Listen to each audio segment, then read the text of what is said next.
시카고의 어느 교회에서 무디 목사님, 위대한 전도자가 있는데, 이 목사님의 동사 목사로 함께 일했던 동역자였던 아처 토레 목사님이 계세요. 그분이 부흥회를 이제 열심히 하고 이제 끝났는데, 예배 마치고 나니까 한 중년 신사가 가까이 다가오더니, 목사님, 오늘 목사님 요한계시록 얘기, 미래에 대한 얘기 참 이렇게 말씀을 많이 하셨는데, 그럼 목사님은 목사님의 미래에 대해서 잘 알고 계십니까? 이렇게 물었어요. 목사님께서 갑작스러운 그 질문에 조금 당황을 했지만은 잠시 생각을 하시더니, 네, 나는 내 미래에 대해서 전혀 모릅니다. 그러나 분명한 한 가지 사실은 내 미래를 인도해 나가시는 목자 예수님을 나는 잘 알고 있습니다. 네, 그 예수님께서 내 인생을, 나를 붙들고 있다는 사실을 나는 잘 압니다. 그러니 걱정할 것이 없습니다. 할렐루야. 네, 이 고백이 오늘 저와 여러분의 고백이 되기를 축원합니다. 이제 2024년 첫 주일이 시작됐습니다. 한 해 52주의 첫 주일입니다. 52개의 일항을 이제 갈 텐데 365일 52주 동안 예수님이 우리의 목자 되시기를 축원합니다. 그럼 걱정이 없어요. The Lord is my shepherd. I shall not be in want. 예수님이 나의 목자가 되시면 나는 부족함이 없다는 거예요. 모든 일을 인도해 주시고 지켜주시고 다스리시는 주님께서 나의 목자가 되어 다스리는 순간, 날마다 그 예수님의 뒤를 따르며 순종하며 살아가면 올 한 해 모든 일마다 또 때마다 하나님께서 기쁨의 잔, 감사의 잔이 넘치도록 내 잔이 넘치나이다 고백하게 할 줄로 믿습니다. 예수님을 따라가는 사람 중에 사도 바울이 예수님을 정말 그렇게 잘 따라갔습니다. 핍박자였지만 변화되어서 예수님을 위해 목숨을 걸고 일생을 따라가는데, 이 바울이 어떻게 순종의 삶을 살고 영광스러운 승리의 삶을 살았는지 오늘 디모데후서 4장 살펴보면서 우리 함께 은혜 받는 시간 되기를 축원합니다. 자, 첫째로, 때를 얻든 못 얻든 복음을 전파하는 삶이 바울의 삶이고, 이 삶을 우리가 살아갈 때 하나님 주시는 놀라운 형통의 복을 올 한 해 받게 될 겁니다. 우리 디모데후서 4장 1절부터 3절 한번 같이 읽어봅니다. 시작. 하나님 앞과 산자와 죽은 자를 심판하실 그리스도 예수 앞에서 그의 나타나실 것과 그의 나라를 두고 엄히 명하노니, 너는 말씀을 전파하라. 때를 얻든지 못 얻든지 항상 힘쓰라. 범사의 오래 참음과 가르침으로 경책하며 경계하며 권하라. 때가 이르리니 사람이 바른 교훈을 받지 아니하며 귀가 가려워서 자기의 사욕을 좇을 서성을 많이 두고. 아멘. 자, 여기서 사도 바울은 예수님의 재림이 가까울수록 우리가 급선무가 있다. 모든 일에 순서가 있는데 제일 급선무가 뭐냐? 복음 전하는 삶이다. 이게 교회의 본질이고 그리스도인의 최우선 사명이라는 거죠. 우리가 오늘이라도 예수님의 심판대 앞에 선다면, 나에게 죽음이 다가온다면, 오늘이라도 예수님이 오신다면, 그럼 예수님 심판대 앞에 서야 되는데, 그때 무엇을 가지고 심판하느냐? 사랑을 갖고 심판합니다. 네가 얼마나 사랑했느냐? 그 사랑 중에 최고의 사랑이 뭐냐? 죄 짓고 죽어 지옥에 던져줄 영혼을 예수님을 만나게 해서, 전도해서 예수님을 만나 죄 사함 받고 영원한 생명 얻게 만든 것, 최고의 상급인 줄로 믿으시기 바랍니다. 그보다 더한 효도가 없어요. 부모님 아무리 이 땅에서 잘해줘야, 여러분 산에 집이 쌓아놓고 좋은 집 좋은 차 사고 좋은 약 다 드려도 예수 안 믿고 죽으면 지옥입니다. 세상에 그런 불효자가 없습니다. 이 땅에 있을 때 조금 부족해도 예수를 믿게 하면 천국에서 만나는 것, 최고의 복인 줄로 믿으시기 바랍니다. 고린도전서 1장 18절에 보면, 십자가의 도가 멸망하는 자들에게는 미련한 것이로되 구원 얻는 우리에게는 하나님의 능력이 되느니라. 여러분, 천하를 다 줘도 바꿀 수 없는 생명입니다. 우리가 천국 문을 열 수 있는 유일한 능력이 뭐냐? 십자가의 능력이에요. 예수의 보혈의 능력입니다. 예수님의 보혈만 자랑해야 되는 거예요. 한 생명을 예수님의 십자가를 통해 죄사함 받고 예수님의 품으로 돌아오게 하는 일만큼 귀한 일이 세상에 다시 없다는 거예요. 제가 이제 장로의 신학대학을 나와서 신학대학원에 들어갔어요. 임원으로 뽑혔습니다. 그러니까 이제 임원들이 한 해를 시작하면서 우리 대전에 기도원이 있는데 가서 기도하고 또 프로젝트도 짜고 계획도 하고 우리 기도도 하자. 그렇게 해서 하룻밤 이제 일일 수련회로 내려갔어요. 정말 모여서 신학생들이 얼마나 뜨거울 때입니까? 열심히 계획도 짜고 기도하고 찬송하고 밤을 꼴딱 샌 거예요. 자, 그런데 그 다음날 버스를 타고 이제 서울로 올라오는데 도무지 그냥 잠이 막 쏟아지는 거예요. 그러니까 어느 버스 좌석에 앉아갖고 잘 생각만 하고 있는데 보니까 내가 좀 늦게 들어갔더니 자리를 다 차고 웬 여학생 아가씨 옆에 자리가 하나 비어 있어요. 그럼 무조건 앉아서 그때부터 졸기 시작하는 거예요. 정신없이 잡니다. 그런데 저는 이제 버스를 타든 기차를 타든 항상 옆에 있는 사람에게 제가 과자를 사주든 특별히 휴게소 같은데 버스 딱 서면은 제가 바나나 우유를 사가지고 올라가요. 그걸 하나 드시라고 하고 그때부터 전도를 시작하고 했는데 제가 한참 자고 있으니까 옆에 있던 그 아가씨가 저를 툭툭 건드리는 거예요. 눈을 뜨니까 바나나 우유를 이분이 사가지고 올라온 거예요. 아저씨 너무 피곤해 보이는데 이거 드시고 힘 좀 차리시라고. 아이, 제가 얼마나 부끄러운지요. 제가 전도를 해야 되는데 그 바나나 우유를 거꾸로 그 아가씨가 싸가지고 온 거예요. 제가 이걸 마시면서 이거 주님께서 전도하라 그러는구나. 잠자지 말고 전도하라 그러는구나. 그때부터 이제 사형리를 항상 가지고 다녔으니까 사형리를 들어보셨습니까? 아니요. 하나님이 당신을 사랑합니다. 참, 성함이 어떻게 되시죠? 예, 저는 공미옥입니다. 공미옥 자매를 하나님이 사랑하십니다. 사랑하실 뿐 아니라 영원한 천국을 예비해 놓으셨습니다. 근데 왜 우리가 그 풀낸 그 계획을 모르느냐? 죄 때문에. 내가 죄를 지어서 하나님의 사랑을 알지도 못하고 그 영광에 이르지 못합니다. 그런데 예수님이 이 땅에 오셔서 하나님의 아들이 우리 죄를 짊어지시고 십자가에 달려 죽으심으로 하나님과 우리 사이에 다리를 놓아주셨습니다. 하나님과 우리 사이에 브릿지입니다. 그런데 이 예수를 구주로 영접을 해야 구원받습니다. 인디비주얼로 네 번째 원리가 중요합니다. 이 시간 예수님을 구주로 영접을 하시겠습니까? 여기 기도문이 있습니다. 주 예수님, 나는 죄인입니다. 내 죄 때문에 예수님이 십자가에 달려 돌아가시고 부활하신 예수님, 내 마음의 문을 열고 예수님을 나의 구주, 나의 하나님으로 영접합니다. 이 기도문을 직접 외우면, 마음의 중심으로 고백하면 예수님이 들어오십니다. 죄사함 받습니다. 하나님 자녀 됩니다.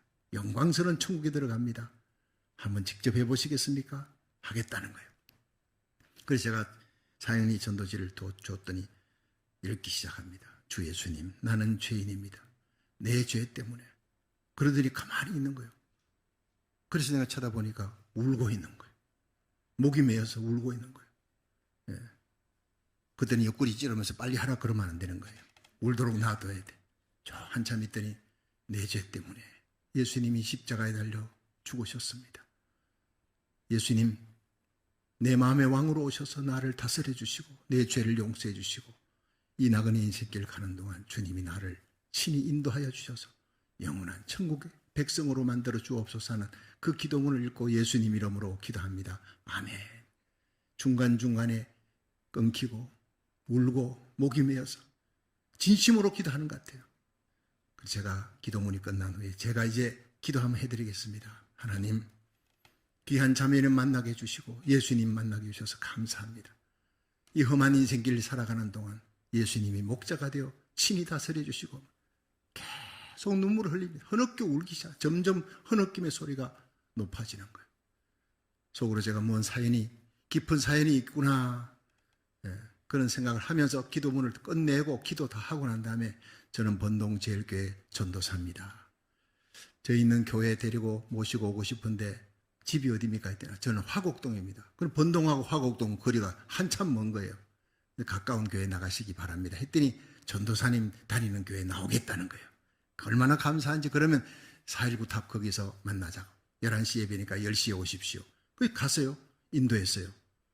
그날 인도하고 그때부터 열심히 또 신앙생활 잘하고 해서 세례까지 받고 윤주일학교 교사가 됐습니다. 할렐루야. 그러고 난 다음에 저는 그 교회에서 나와가지고 성덕교회를 옮겼어요.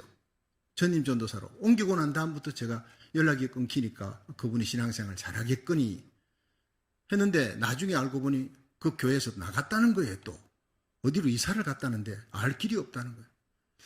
간간히 생각이 나면서 하나님, 그 공미옥 자매님 예수 믿게 해주시고 끝까지 예수님 붙들고 신앙생활 잘하게 해달라. 그리고는 잊어버렸어요. 세월이 한참 지난 후에 어떤 분을 통해서 연락받았습니다. 목사님, 그분이요, 지금 결혼해가지고 권사가 됐대요. 공무요기가. 부평감리교회 권사가 됐다는 거예요. 그래서 우리가 부평감리교회 한 30명 갔을 때 만났잖아요. 그분이 얼마나 좋아하는지. 그리고는 우리 성도들에게 전부 다 막 번쩍번쩍 빛나는 브로치 하나를 선물로 다, 물론 다이아몬드는 아니고 큐빅이었습니다만 지금도 간직하고 있는 거예요. 그 걸어다니는 모습을 보고 하나님, 저 공미옥 자매는 내 걸어다니는 면류관입니다 그랬어요. 최고의 상급이었어요. 우리 일생에 행하는 모든 일 중에 전도하는 것, 예수 믿지 않는 자를 예수 믿게 하고 영원히 흑암의 권세에 있는 자를, 지옥에 있는 자를 건져내서 예수님의 품으로, 천국으로, 하나님의 영광의 나라로 옮기는 만큼 귀한 일은 세상에 다시 없는 줄로 믿으시기 바랍니다. 제일 귀한 급선무예요.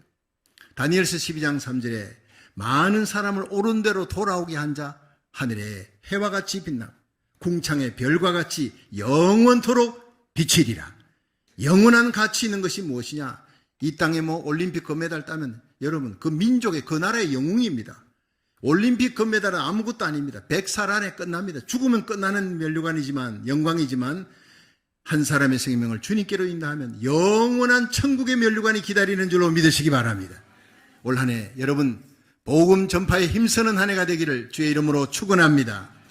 마태복음 28장 18절에 예수님 부활 성천하시기 전에 부활하신 후에 제자들 11명 모아놓고 예수께서 나와 일러 가라사대 하늘과 땅의 모든 권세를 내게 주었으니 그러므로 너희는 가서 모든 족속으로 제자를 삼아라. Go into the world and make disciples. 가라는 거예요. 제자 삼으라는 거예요. 아버지와 아들과 성령의 이름으로 세례를 주고 내가 너희에게 분부한 모든 것을 가르쳐 지키게 하라. 볼지어다 내가 세상 끝날까지 너희와 항상 함께 있으리라. 이 복을 받으시기를 주의 이름으로 축원합니다. 교회의 본질입니다. 교회의 급선무입니다. 여러분 교회 안에는 친교, 교육, 봉사, 찬양 모든 것들이 있습니다. 그런데 그 모든 것들 중에 최고가 무엇이냐? 전도라는 거예요. 예수 믿지 않는 사람을 복음 전하는 거예요. 때를 얻든 못 얻든 복음 전하는 자가 돼야 된다는 거예요. 코로나 때문에라는 말 하지 말라는 거예요. 카톡으로도 할 수 있고 나라 살리기 1천 번째 내가 직접 하기 싫으면 이거 한번 들어보라 그러고 할 수 있는 겁니다. 여러분 딱 30분만 시간 내면은 적어도 15명은 전도할 수 있어요. 카톡으로 할 수 있습니다. 핑계대지 말라는 거예요. 교회는 방주의 역할이 있고 구조선 역할이 있는데 구조선이 나가서 건집니다. 건져서 방주 안에 넣으면 방주 안에서 양육을 시키는 거예요. 여러분 교회는 양육, 전도한 사람을 구역장, 권찰들이, 부구역장들이, 목사님, 전도사님들이 열심히 양육하는 거예요. 제가 신학대학에 들어갔을 때 선교신학을 가르치는 교수님이 들어왔습니다. 서중훈 목사님이. 근데 그날 첫 강의 시간에 첫 번 이야기가 책을 하나 펼쳐주면서 그 책에 서문을 읽어줍니다. 선교신학의 첫 강의에 책을 들고 와서 서문을 읽어주는데 그게 저한테 얼마나 마음속에 울림을 주었던지 제 일생을 사로잡고 있었어요. 그 이야기 이런 겁니다. 어느 바닷가에 암초에 부딪힌 배들이 자꾸 생기는 거예요.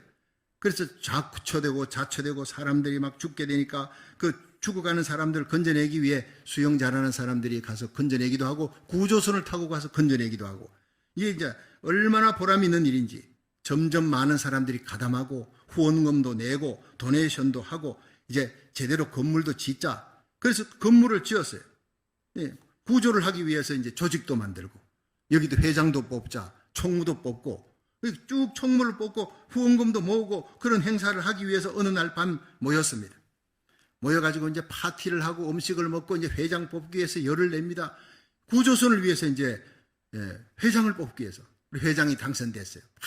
그냥 축하 파티하고 즐거워하는데 그날따라 바람이 몹시 심하게 불었어요. 그들이 파티를 하고 기뻐하고 있는 그 순간에 바다에 배가 암초에 부딪혀서 수많은 사람이 죽어가고 있어요. 그러나 그들은 파티하느라고 음악 틀고 춤추느라고 죽어가는 사람에 관심이 없었다. 이것이 현대 교회의 모습이다. 이렇게 기록되어 있는 거예요. 사명을 망각하고 본질을 잃어가는 그런 교회의 모습을 보여주는 것이다. 정말 가슴 속에 지금까지도 울림이 있습니다. 교회가 그러면 안 돼. 교회는 친교도 중요합니다. 모임도 중요합니다. 사교도 중요합니다. 사귐도 중요합니다. 그러나 그 사귐 때문에 친교 때문에 잃어가는 생명, 죽어가는 생명을 건지는 그 복음 전하는 일을 잃어버리는 교회는 이미 교회가 아니라는 거예요. 하나님 보실 때 이미 버려진 교회라는 거예요. 교회의 본질을 알고 교회의 급선무를 알아야 합니다. 복음 전하는 교회 되기를 주의 이름으로 축원합니다. 두 번째, 승리로운 인생은 끝까지 믿음을 지켜야 된다는 거예요. 자, 디모데후서 4장 7절 한번 읽어봅니다. 시작. 내가 선한 싸움을 싸우고 나의 달려갈 길을 마치고 믿음을 지켰으니 아멘. 자, 여러분, 이 사도 바울은 원래 핍박자였잖아요. 원래 예수 믿는 사람을 핍박하는 것이 그것이 하나님 기뻐하는 일이라 생각하고 핍박을 하고 다메섹 도상을 넘어갑니다. 예수 믿는 사람 잡아 죽이려고 국경을 넘어서 가고 있는데 정오의 빛보다 더 밝은 빛 가운데 예수님이 나타나신 거예요. 사울아, 사울아, 어찌하여 네가 나를 핍박하느냐? 그리고는 예수님 만나고 변화돼. 눈에 비늘이 벗겨져. 육안은 어두워졌지만 영안이 열린 거예요. 그리고 그의 일생이 바뀌고 3년 동안 아라비아에 가서 3년 동안을 전도를 못하는 거예요. 왜냐? 내가 핍박했던 그 예수가 하나님의 아들이라니. 그건 죽음 마땅할 사형수 아니냐? 그런데 그 사형수를 믿는 예수쟁이들 잡아 죽이는 건 마땅한 일인데 이게 하나님의 영광을 위한 길인데 그게 하나님의 가슴에 못을 박았다니. 내가 이렇게 큰 죄를 지었다니. 예수님의 십자가를 생각하면 한없이 우는 거예요. 앉지도 서지도 못하고 3년 동안을 그렇게 깊은 회개와 함께 그는 새롭게 태어납니다. 그 이후부터 어떤 기적이 일어나고 어떤 역사가 일어나고 사람들이 박수를 쳐도 사람들의 박수 소리에 기울이지 않는 거예요. 사람들의 영광 아무것도 아니라는 거예요. 세상의 영광 다 누려봤다는 거예요. 힐렐 가말리엘 문화의 최고의 수제자 석학이었습니다. 그는 국회의원이었습니다. 로마의 시민권자, 부자였어요. 젊음을 가졌어요. 바리새파 중에 바리새파였습니다. 그런데 내가 자랑했던 이 세상 것들 모두를 배설물같이 여긴다. 예수 그리스도를 얻기 위해 내가 세상에 사랑했던 모든 것을 배설물같이 여기노라. 그것이 바로 진짜 눈이 열린 사도 바울의 모습이었습니다. 일생을 복음을 위해 달려갑니다. 나의 달려갈 길과 주 예수께 받은 사명, 하나님의 은혜의 복음을 전가하는 일을 마치려 하면 내 생명을 조금도 아까운 것으로 여기지 않겠노라. 그렇게 고백하면서 주님을 사랑하는 그것이 뭐냐? 주님의 핏값으로 주고 산 교회를 사랑하는 거라. 그것이 바로 믿음이라는 걸 알았어요. 여러분, 믿음이 뭔지 아십니까? 믿음은 예수님을 앞장 세우고 주연으로 만들고 나는 일생 예수님을 조연으로 예수님을 서포트해 주는 자리. 많은 사람들에게 예수님을 앞장 세우고 예수님을 높이는데 쓰임받는 저와 여러분이 되기를 주의 이름으로 축원합니다. 그게 믿음 좋은 것입니다. 여러분 3000m 개조하는데 달려도 1등으로 들어왔어요. 그런데 바톤을 놓쳤습니다. 그건 실격입니다. 빨리 달리는 게 중요한 거 아니에요. 많은 일 하는 게 중요한 거 아닙니다. 예수님을 붙들고 있어야 돼. 예수님을 앞장 세우고 예수님의 십자가만 자랑하고 예수님만 사랑하고 하나님의 영광만을 위하는 저와 여러분이 되시기를 주의 이름으로 축원합니다. 그것이 바로 1등 신자예요. 최고 믿음 좋은 사람이에요. 선한 싸움이 뭡니까? 나의 이기심, 나의 명예욕 죽어야 되는 거예요. 옛사람은 죽고 내 안에 그리스도가 살아야 돼요. 마지막 세 번째, 승리로운 인생에게는 반드시 하늘의 상급이 주어진다 하는 얘기예요. 디모데후서 4장 8절을 한번 읽어봅니다. 시작. 이제 후로는 나를 위하여 의의 면류관이 예비되었으므로 죽어도 의로우신 재판장이 그날에 내게 주실 것이니 내게만 아니라 주의 나타나심을 사모하는 모든 자에게니라. 아멘. 자, 여러분, 히브리서 11장 6절에 보면은 믿음이 없이는 하나님을 기쁘시게 하지 못한다 그래요. 저와 여러분이 올 한 해 잡은 이 믿음의 바톤을 여러분 올 한 해 끝까지 잘 잡고 가시기를 주의 이름으로 축원합니다. 예수님 붙잡는 거예요. 믿음의 주에 온전케 하신 예수님 바라보고 예수님 가셨던 그 길, 좁고 험한 길이지만 억울해도 예수님 바라보고 힘들어도 예수님 바라보고 주님의 핏값으로 주고 산 교회 잘 세워나가고 충성할 수 있기를 주의 이름으로 축원합니다. 그러면 믿음의 승리자가 되는 거예요. 믿음이 없이는 하나님을 기쁘시게 하지 못한대. 하나님께 나아가는 자는 반드시 그가 계신 것과 자기를 찾는 자들에게 상 주시는 이심을 믿어야 할지니라. 여러분, 예수님이 우리에게 상 주신대요. 하늘 보좌를 버리고 이 땅에 오셔서 발가벗기우시고 하나님의 자존심이 깨어진 십자가 두 손 두 발에 못 박혀 가시면류관 쓰고 창 박히고 피물 흘려 우리를 위해 죽어주셨는데 그 사랑의 빚을 졌어요. 엄청난 사랑의 빚을 졌으니 이제는 일생 사랑을 갚으며 복음 전하며 살아야 될 일이에요. 상은 무슨 상? 나는 빚 갚으며 살겠습니다. 그렇게 살아가는데 주님께서 마지막 날 우리에게 나타나십니다. 우리가 죽어 주님의 심판대 앞에 서면 네가 충성한 대로 상을 주리라, 상을 내게 부어주신다는 거예요. 여러분, 잠언 11장 18절에 보면 악인의 삭선 허무하되 의를 뿌린 자의 상은 확실하니라. 하나님 앞에 의를 뿌리면 반드시 확실하게 상을 받을 줄로 믿으시기 바랍니다. 요한계시록 2장 10절에 네가 죽도록 충성하라, 내가 생명의 면류관을 내게 줄 것이니라. 여러분, 베드로전서 5장 3절에 오직 약무리의 본이 되라, 그러면 목자장이 나타날 때 시들지 아니하는, 썩지 아니하는 면류관을 내게 주실 것이니라. 성경 속에 이렇게 기록된 것이 5가지 면류관이에요. 기쁨의 면류관, 생명의 면류관, 의의 면류관, 영광의 면류관, 썩지 않는 면류관이에요. 자, 이 기쁨의 면류관은 예수 안 믿는 사람 전도해 올 때, 생명의 면류관은 예수님을 위해 목숨 걸고 순교할 때, 의의 면류관은 예수님 때문에 신앙생활하면서 고난당할 때, 억울한 일 당할 때 그 면류관 주는 거예요. 영광의 면류관은 전도해 온 사람을 교사들이 잘 가르칩니다. 양육합니다. 구역장, 부구역장이 잘 가르치는 겁니다. 그게 영광의 면류관. 시들지 않는 면류관, 썩지 않는 면류관은 내가 오른손이 하는 걸 왼손이 모르게 사람들에겐 가려워졌어도 성령이 주시는 은밀한 기쁨이 있는 자, 우리 주님 앞에 시들지 않는 면류관을 받게 될 줄로 믿으시기 바랍니다. 이 5가지 면류관을 주시기 위해 하나님의 아들 예수님은 가시 면류관을 쓰셨어요. 성경에 보면 그 가시 면류관을 씌워놓고 그 굵은 가시 면류관이 깊이 박히도록 막대기를 갖고 네가 그리스도냐 막 예수님의 머리를 탁탁 때리는 장면이 나옵니다. 때릴 때마다 주님의 이 가시가 머리를 찢고 이마를 찢어서, 여러분 그 얼굴은 피로 낭자히 물들었어요. 우리 때문에 흘린 피입니다. 나에게 기쁨의 면류관, 생명의 면류관, 의의 면류관, 영광의 면류관, 썩지 않는 면류관, 그리스도의 신부로 모든 천사들이 보는 가운데 천사들이 흠모하는 그 영원한 면류관을 받게 하려고 주님께서 가시 면류관을 쓰셨다고요. 마땅히 쓰셔야 될 그 큰 면류관을 포기하시고 나 때문에 가시 면류관 쓰신 예수님, 나에게 그리스도의 신부로서 황홀하고 아름다운 흰옷을 세마포옷을 입혀주시기 위해 우리 주님은 발가벗기 오셨습니다. 그걸 잊어서는 아니 되는 겁니다. 믿음의 주에 온전케 하시는 예수를 바라보자. 저는 그 앞에 있는 즐거움을 위하여 십자가를 참으사 부끄러움을 개의치 아니하시더니 마침내 하나님 우편에 앉으셨느니라. 끝까지 예수님 바라보고 믿음의 바톤 갖고 끝까지 하늘의 상급 바라보고 달려가시기를 주의 이름으로 축원합니다. 로마서 8장 17절에 우리가 그와 함께 영광 받기 위해 고난도 함께 받아야 될 것이니라. 생각한데 현재의 고난이 장차 우리에게 나타날 영광과 좋게 비교할 수가 없도다, 이렇게 고백했습니다. 그렇습니다. 우리가 주님과 함께 고난받으면 주님과 함께 영광도 받게 될 것입니다. 주님과 함께 고난이 없는 사람은 영광도 없다는 얘기입니다. 한국의 초대교회 때 일제시대에 핍하게 많은 목사님, 전도사님들이 끌려가 장로님들이 고문당하고 죽어갈 때 박이엄 전도사님이 순교의 제물이 됐습니다. 그런데 이 박이엄 전도사님 기도를 많이 하시던 주의 종인데 신사참배를 거부하고 신의주 감옥에 갇혔어요. 온갖 고문을 가합니다. 때리기도 하고, 그 인두를 벌겋게 달구어서 막 지지기도 하고, 고춧가루 물을 코에다 갖다 붓기도 하고, 손톱도 빼고 발톱도 빼고 온갖 고문을 다 하는데 전도사님이 견디는 거예요.